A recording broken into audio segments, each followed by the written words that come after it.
وأكون للخير العميم مثالا.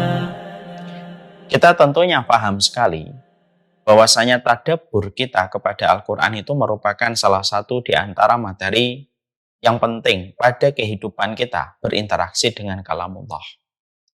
Tidak salah, banyak sekali ulama yang mengingatkan kita sebagai penuntut ilmu.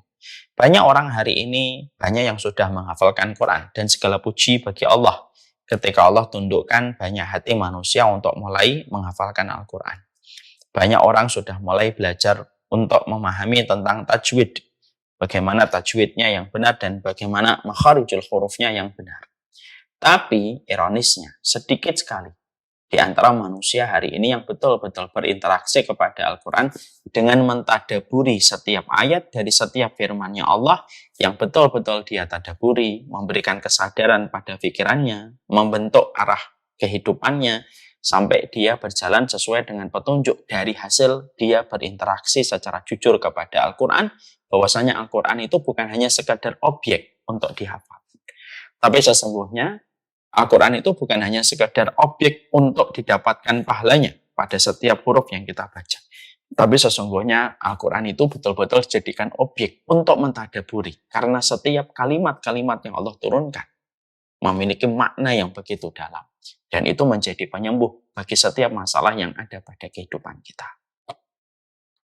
Inilah yang menjadikan kita memahami. Ini salah satu keprihatinan ketika para ulama mengingatkan kepada umat, kepada para penuntut ilmu, jangan hanya fokus menghafalkan Quran.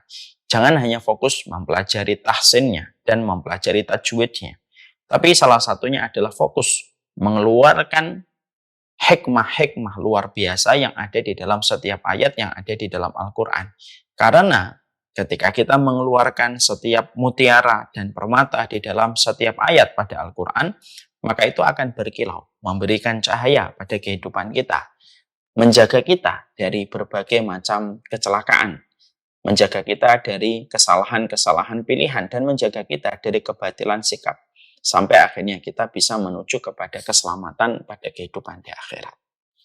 Kita tentunya berdasarkan apa yang disampaikan oleh ulama tentang keprihatinan mereka bahwasanya sedikitnya orang hari ini mereka itu mentadaburi Al-Quran, maka kita mendapati di sisi yang lainnya kita menjumpai banyak orang-orang non-muslim yang akhirnya mereka menerima Islam ya ketika mereka membaca Al-Quran dan mentadaburi Al-Quran dengan latar belakang yang mereka miliki. Akhirnya mereka masuk Islam dengan latar belakang ketika mereka mentadaburi satu dua ayat yang secara tidak sengaja, qadarullah, walaupun tidak ada yang tidak sengaja, mereka menemukan ayat dan mereka membaca ayat dengan merenungkan, lalu dikaitkan dengan latar belakang mereka, akhirnya mereka pun masuk Islam. Untuk menunjukkan kepada kita, sesungguhnya Quran itu diturunkan bagi mereka yang berpikir. Allah itu turunkan Quran itu sebagai untuk kaum yang berpikir. Dan harusnya kita sebagai kaum yang berpikir ketika Allah turunkan kepada kita Al-Quran tidak akan memberikan efek apapun Quran, tidak akan pernah memberikan efek apapun Al-Quran untuk kita kalau kita tidak pandai untuk mentadaburi. Makanya saya paham ya, bagaimana seorang ulama besar Syekhul Islam itu sampai beliau mengatakan, sampai beliau itu menjabarkan bahwasanya di dalam penjabaran beliau dan keterangan beliau ketika beliau mendapatkan ujian besar ketika beliau di penjara. Maka beliau baru pada sisa-sisa hidupnya di masa senja, barulah beliau itu mentadaburi Al-Quran.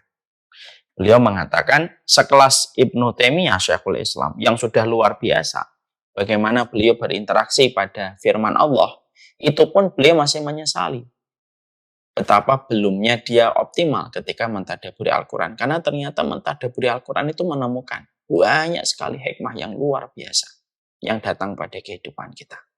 Dan itulah yang menjadikan kita memahami, inilah bagaimana kita setiap waktu yang berkala, kita mentadaburi Al-Quran.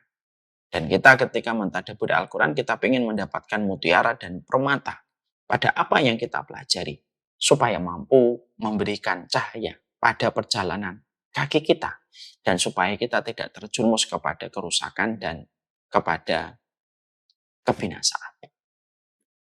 Sekarang mari kita lanjutkan kajian kita. Kajian kita masih melanjutkan tadabbur surat Al-Fatihah. Tentunya surat Al-Fatihah merupakan satu surat yang memiliki keutamaan yang begitu besar. Surat ini merupakan surat yang disebut dengan banyak sekali nama. Sab'ul Masani, disebut dengan Ruqyah, disebut dengan Fatihatul Kitab, dan sederet nama yang dimiliki oleh surat Al-Fatihah. Ragamnya nama yang dimiliki oleh nama surat Al-Fatihah menunjukkan kepada kita betapa besarnya keutamaan. Dan setiap nama yang Allah sematkan kepada surat Al-Fatihah dan dijelaskan oleh Nabi ketika Allah menjelaskan tentang nama surat Al-Fatihah, banyaknya dari deretan nama yang variatif pada surat Al-Fatihah itu memberi kepada kita satu pelajaran.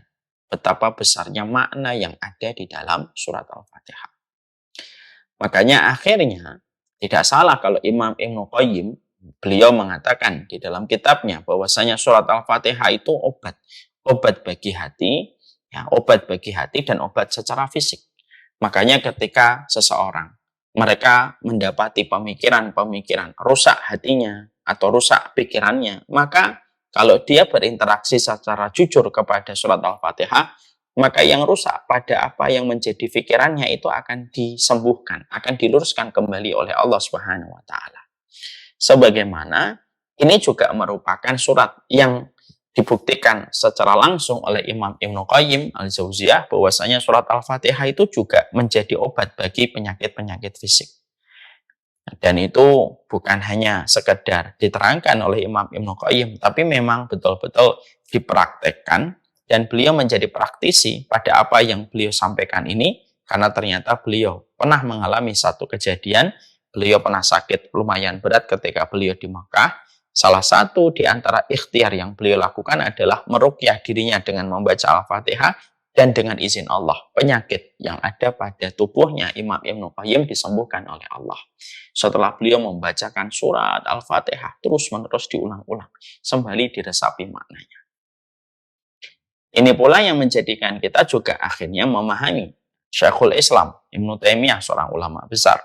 Maka beliau pun juga memperlihatkan contoh bagaimana seorang Syekhul Islam itu kalau beliau sedang merasakan hatinya ini pada kondisi sedang sulit untuk ikhlas, maka beliau itu membaca, ya, bahwasanya beliau itu membacakan ayat untuk ditanamkan kepada hatinya dan pikirannya, yaitu adalah iyyaka na'budu wa iyyaka nasta'in.